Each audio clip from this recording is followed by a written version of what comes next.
Hello and welcome back to the Gaming Geezer 1965. And as you can see, the laptop is standing over here next to me, capturing digitally what the C64 sends out. And I am going to talk to you about the Commodore 64. Duh. First of all, in the previous video where I used an emulator on the laptop and I used ChatGPT to create a basic version of Snake, and I started with that number guessing game. That was so cool that I felt like doing another Commodore 64 video. But the Commodore 64 Ultimate, what was the edition again called, with the see-through, with the LED lights in it? Yeah, I kind of forgot, but it doesn't matter. That it takes quite a long time, I think, to arrive here. That has to be sent from America. And also the payment, because I ordered it right on time to get the price reduction.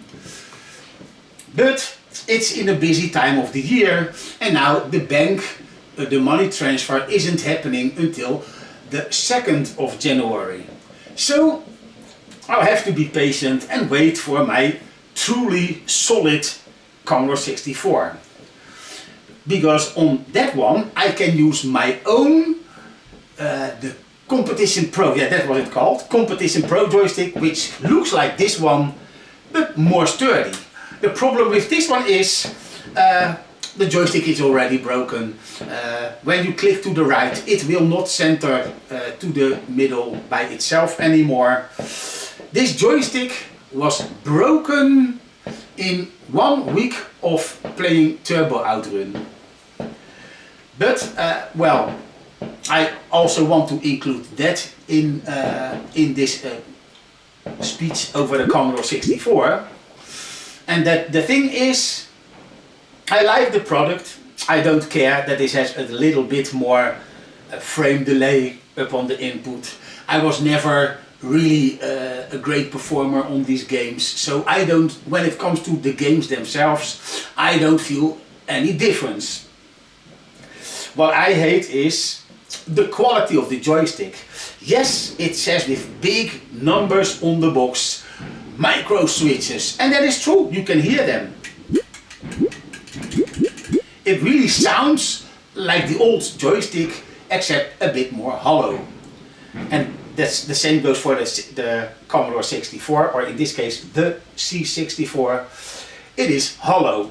When you type, you actually hear the echoing in the almost empty bread bin model, because when you open it up, it has nothing more than the complete keyboard, one small print socket with the 3 USB sockets and the power button, and on the back the other print plate has the other sockets and the system on a chip on it where the emulator runs on.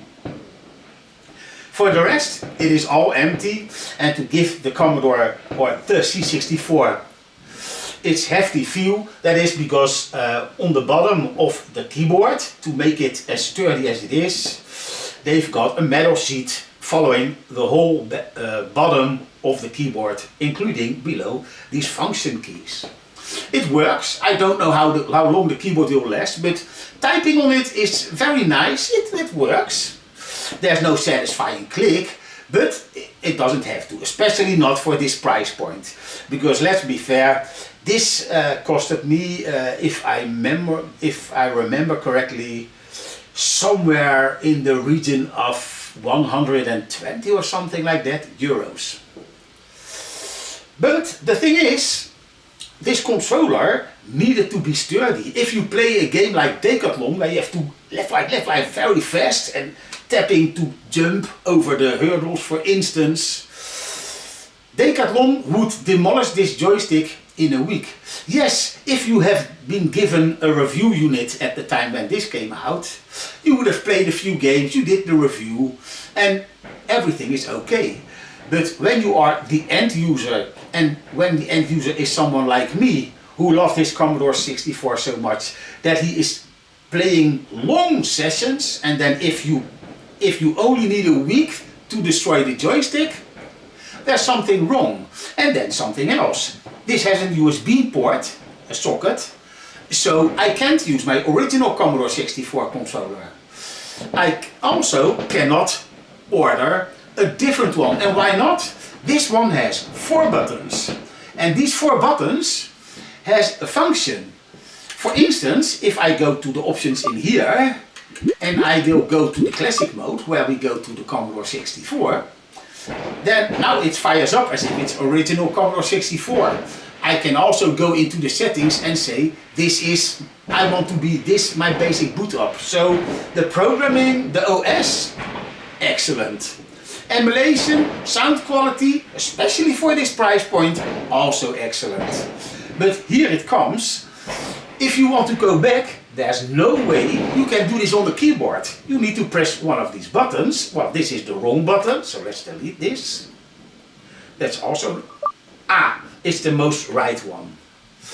And here you can go to the options or media access if you want to load in a game or something.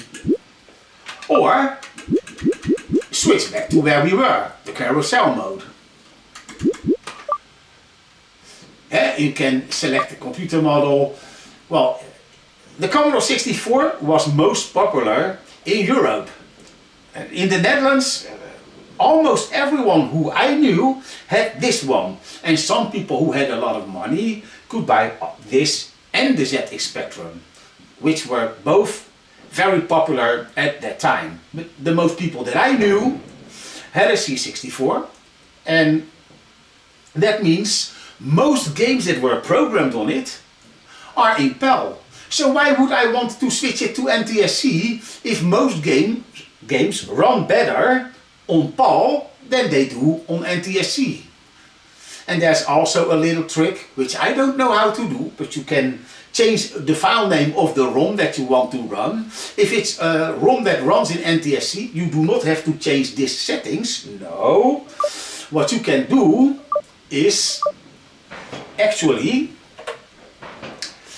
change the name of the file and put behind it a kind of code which lets you know it's a Commodore 64, because you can also run VIC-20 games on this.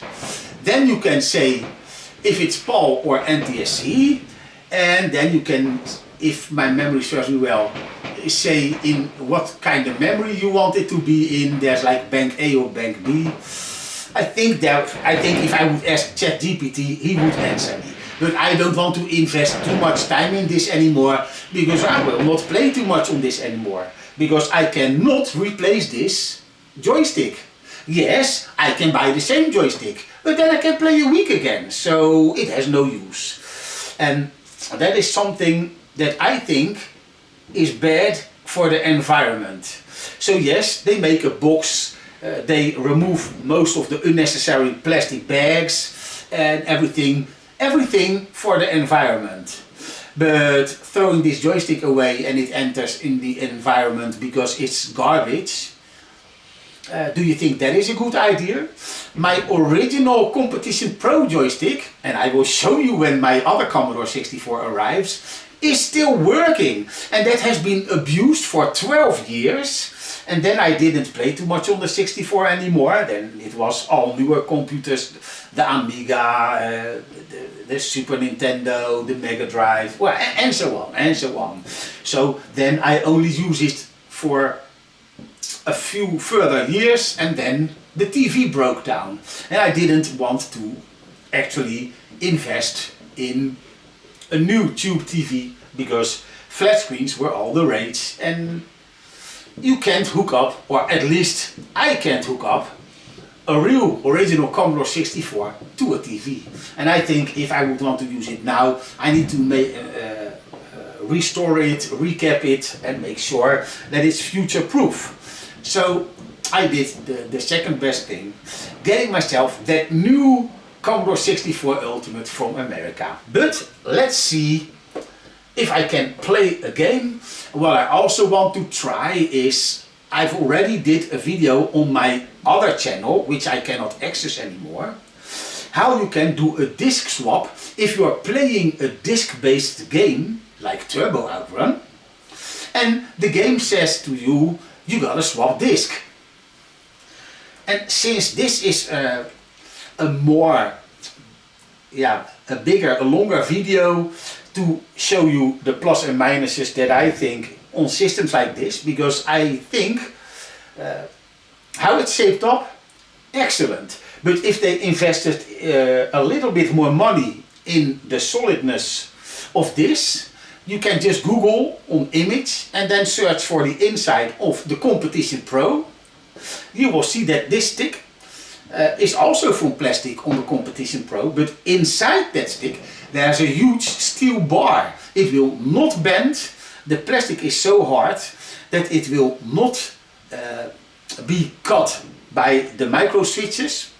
And also the way the micro switches have been placed, it works differently how it works in this one. Because if you open this one up and you remove the bottom, you will see the micro switches with the click buttons pointed towards the joystick, and when you move the stick to the left, it will click the opposite side micro switch. And in this case, the whole stick is hollow and made of plastic. So these iron springy thingies, they cut into my stick, and then suddenly sometimes the stick, when I steer to the right and I release it, the micro switch won't release the joystick. But let me see if I can play a game. Media access. Let's go for disk 64. I guess it's with the T from Turbo OutRun. Oh, oops, too far.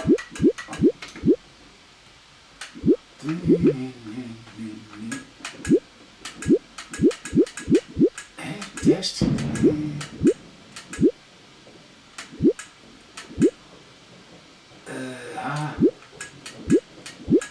Man, the stick doesn't go back now anymore. Turmoil, so I guess somewhere, Turrican, Turbo 64. I guess not. Let's see, this one is to go one folder up. Then I guess it's OutRun and then Turbo.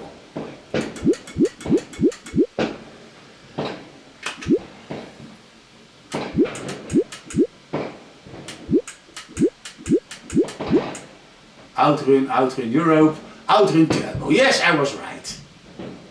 And I guess this is side 1, and this is, as you can see with the disk drive, OutRun side 2. So first you select what you want to load. That's OutRun Turbo side 1. And then you can choose to start the game with the second to last button. Then it gives a speed sign that it goes faster. And you can also use the one, you have 4 buttons. If you use button 2, then it will go.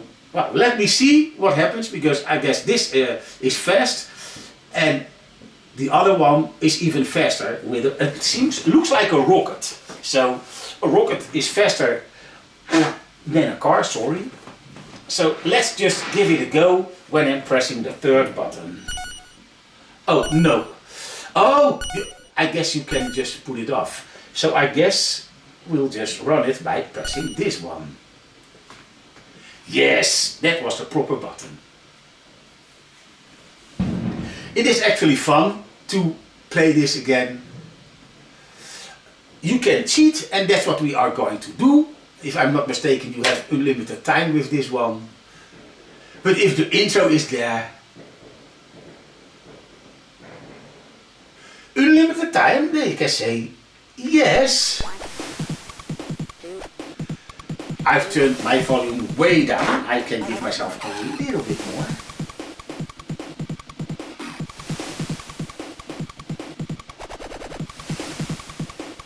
Oh, it's too fast. This is not original. I don't know what's wrong. Man, let's just skip this. He's in a hurry. I think the quicker he's home, the better it is. I will turn the volume down again so you get better sound in the video edit. And that's the thing with the Commodore 64. I know that the new one emulates the speed of the original floppy drive, and so it's slow, but I know that this one can go fast. But some of these turbo loaders, they destroy the game, so I don't know if this one is still working. Let's just see. I guess not.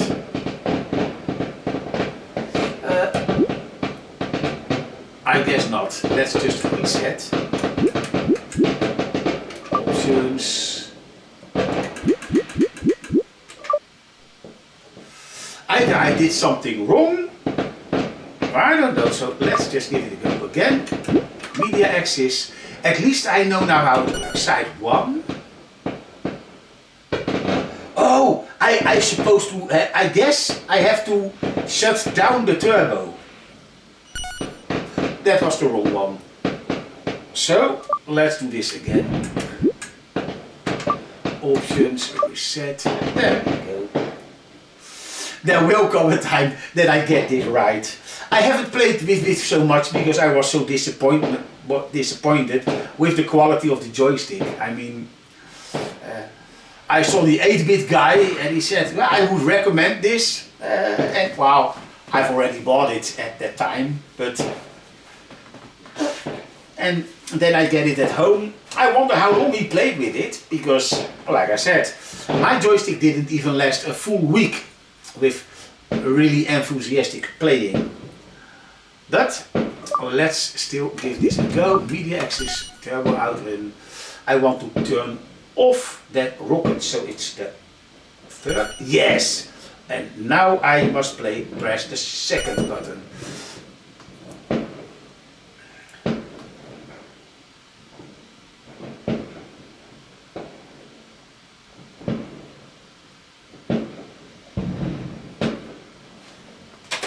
Let's skip, and then I can press the Y for unlimited time.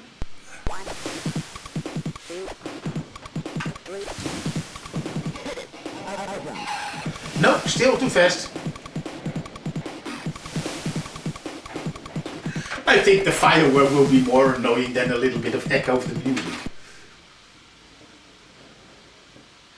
So now the game will emulate the original speed if my memory serves me well. I haven't... Oh yes, I was right. It's working now.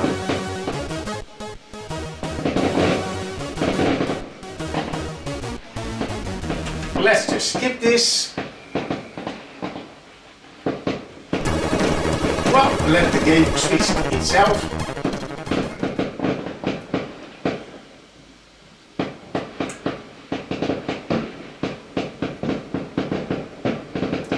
The problem with games like this is you have to hold forwards to accelerate. Ah, the space bar is turned.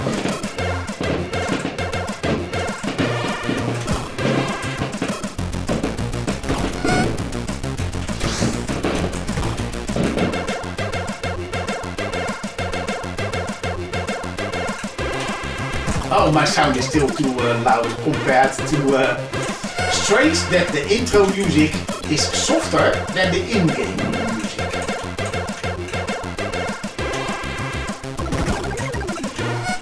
So my excuses if you will hear a bit of an echo.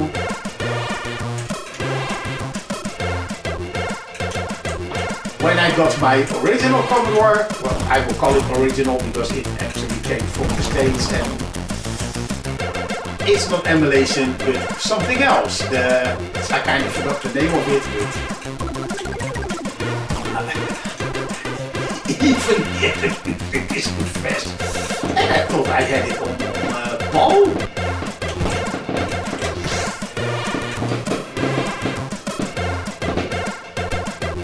But to be honest, when I see this game again, it brings me back to the time. because the original OutRun was more, how you say, to avoid the cars. They were more like standing in your way, barriers. So this feels more like a game. Yeah, I'm not focusing and the control sucks right now, but hey, I got a limited time, so all that matters is when the game will ask me to swap the disc. And the problem is that I need my joystick to do this. Otherwise, I would have just bought myself a proper joystick for this. And then at least the joystick problem is solved. Look, that things run too fast. That doesn't matter too much. I could try changing the settings, but like I said, this will soon be replaced by my see-through Commodore 64 with a built-in light show. Yes, it is. It's more like it seems to be more designed for the people who have an open case PC with water cooling, because it looks cool. Turn the disc over and press space. Well, first of all, you press the fourth button. Yes. We go to Media Access. Then we load in the second disc. You can see it.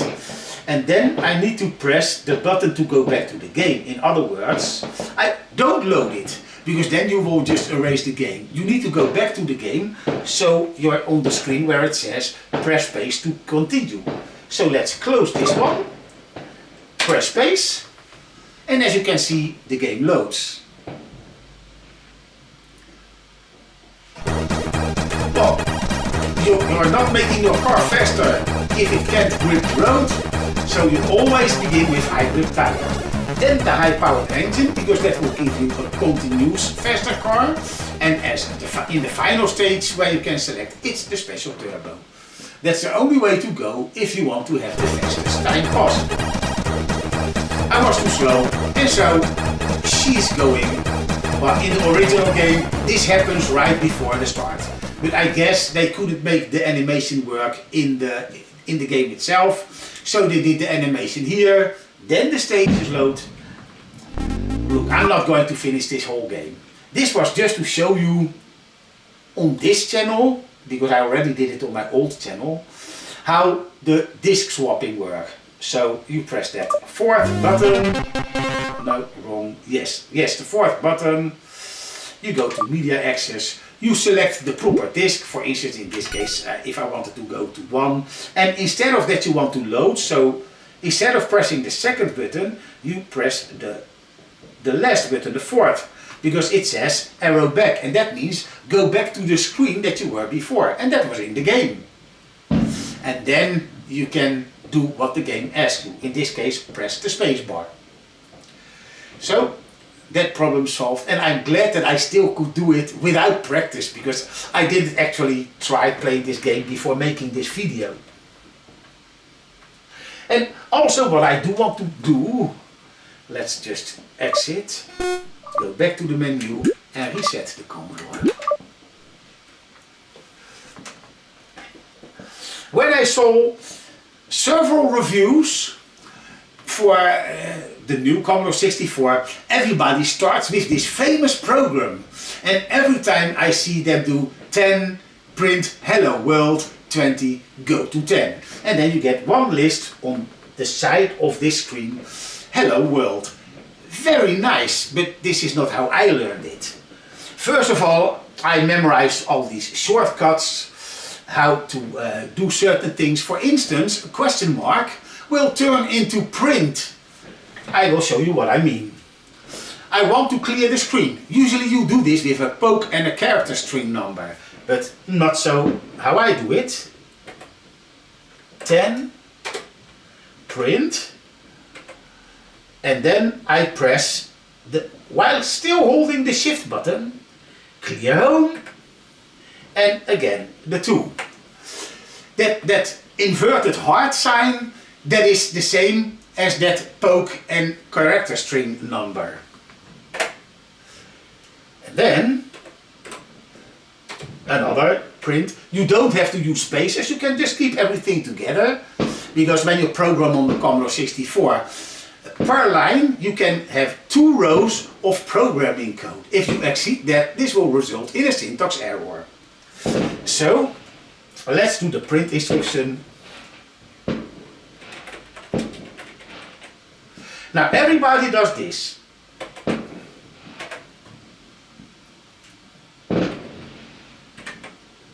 Oh, oops, I forget the number. Sorry. Go back to your place. That is 30. No, not 39. 30.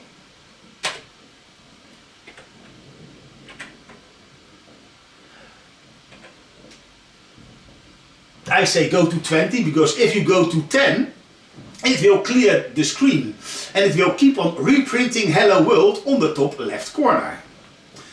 So if I run the program now, it will continuously looping Hello World, but it first will clear the screen so that Commodore 64 BASIC message will be gone.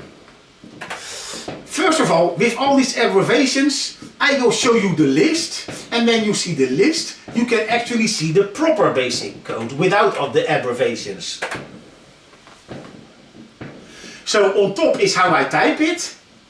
The Commodore sees it as regular BASIC. So this works only when the Commodore 64 is in capital letter mode. If you're on lowercase, this won't work. But my Commodore 64, every Commodore 64 booted up like this in the capital letters, and this is how I've learned to use the shortcuts and get these things. Because I could give Hello World also a different color. I will show you this too. So this is the regular version. The only difference is nobody showed that first clean screen clearing message. They only did my 20 is their tens and my 20 is my 30, and then they would just run the program. So I got 1 line more at the moment. And this is what you get. Run stop. Now let's make 2 changes. I want to make a few spaces, so you can say insert, shift insert, like this. Second of all, when you keep it like this, it will still do the same, because every line will be printed on the next line. If you want BASIC to print the repeated sign next to the other one, oh whoops, I kind of forgot. And this, then you have to put this behind it, a point and a, I don't know how to pronounce it, a comma, it is in Dutch. So I've changed line 20, the rest will remain the same. I will not yet enter a color in Hello World yet. So let's run and let's see what happens. This looks much more cool. Now you got like a whole line. If I do run stop, because then you can, hello, run stop. You can see how it is being created. And I think this looks way more cool. Now I can do a few more tricks. You could recycle a few colors, but let's keep it simple. Let's just make this letter type. For instance, where is a yellow? Oh, that's 8.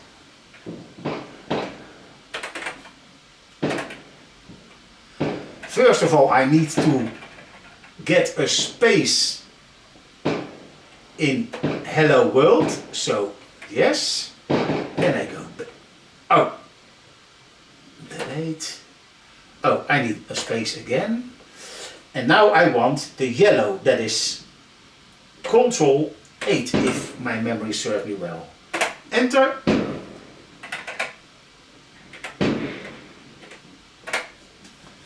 Yes, there we go. So, as you can see, with a few tricks, you can change things up.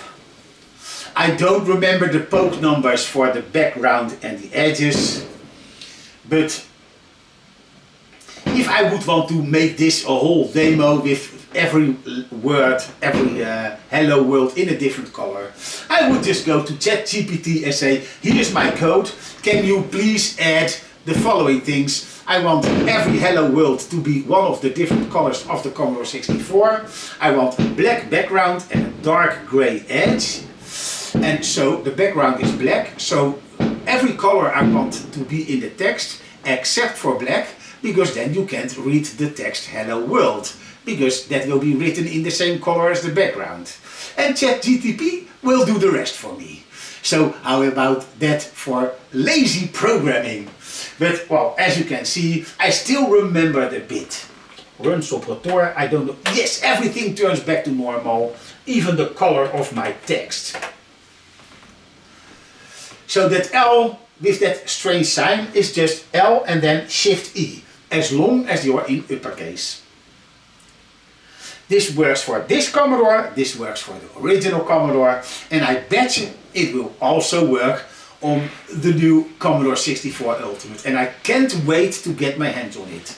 Yes, I've been asking in the video where they have a nice song and an advertisement for the Ultimate 64. I asked a question about how will warranty be handled when you buy one in the Netherlands, because I pay a hefty price tag for it. Also sending it over, you have to pay yourself, of course.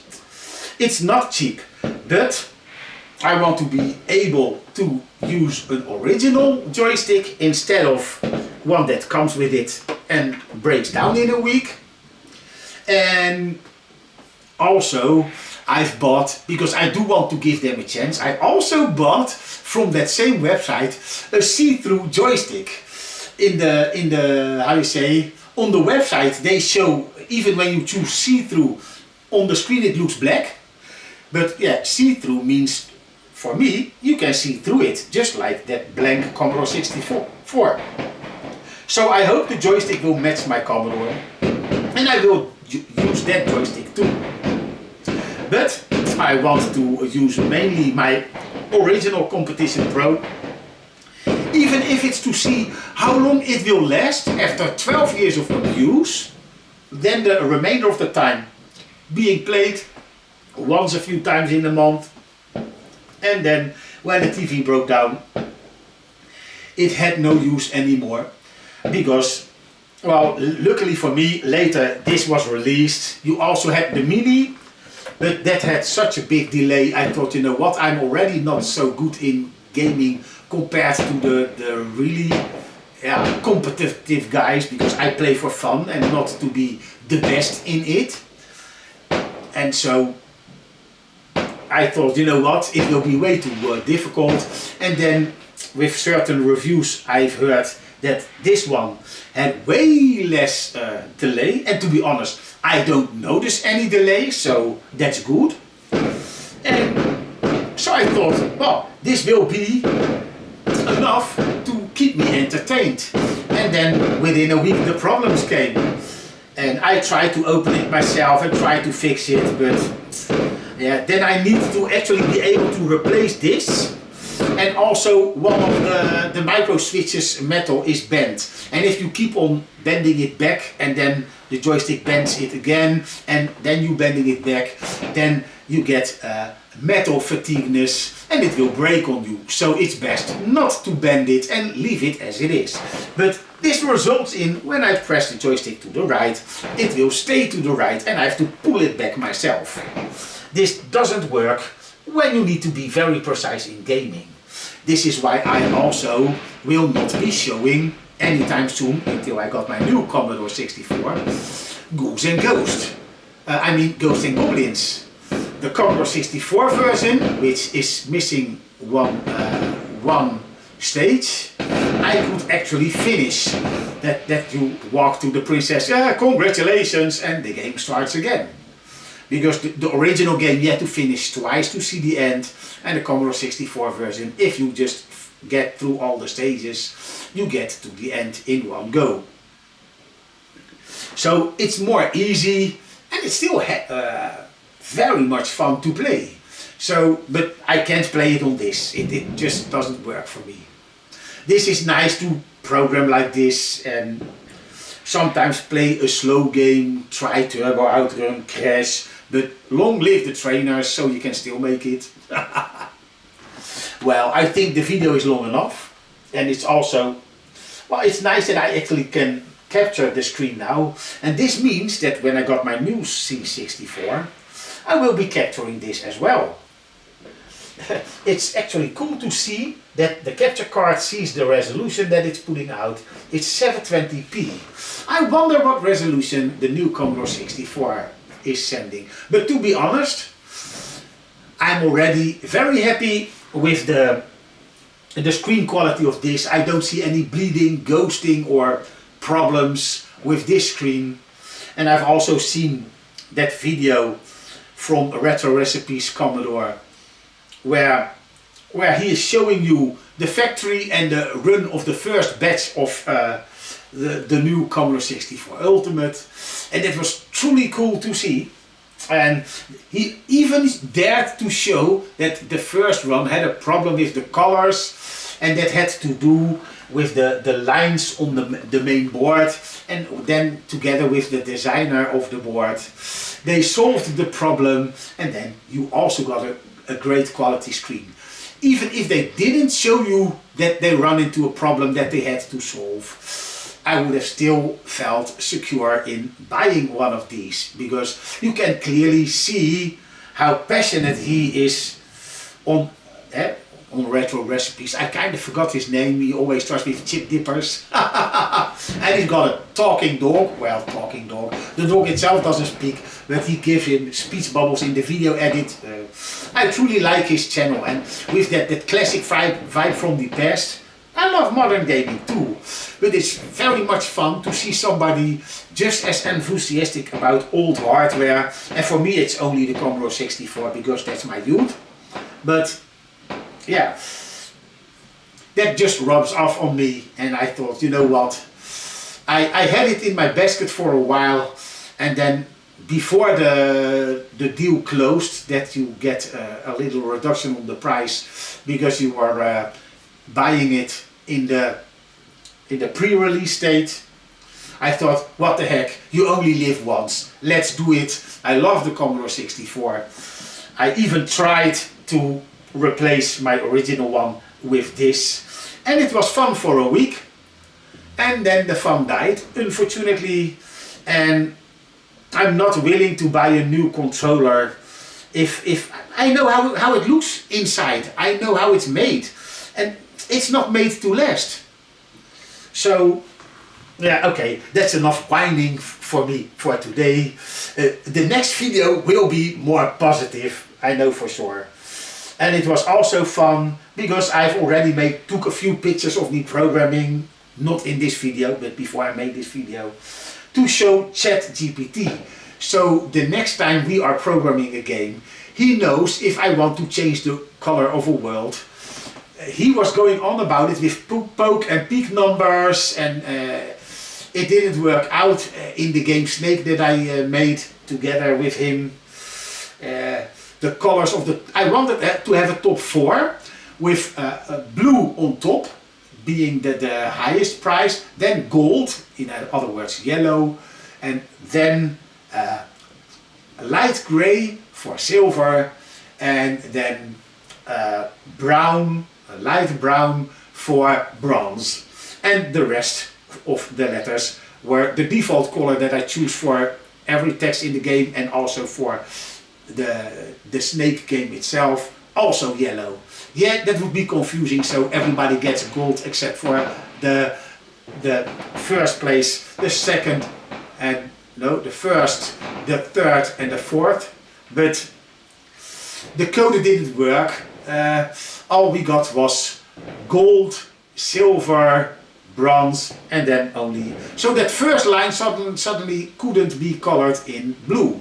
So with my solution, I showed him and I asked him, would it have been possible to get the color scheme right in my way instead of how you went on about it? And he said yes. Well, that's all that I wanted to know. It's not important for that basic game, but it is important to know that my old basic skills from the year still helped him how to go on how the Commodore 64 thinks. And I know for sure there are programmers way better than me, and the more we all use ChatGPT with this, the smarter he will become in making programs run right in the first go. Okay, this is enough for today. I will be seeing you in the next video. So we see each other in the next video. Goodbye.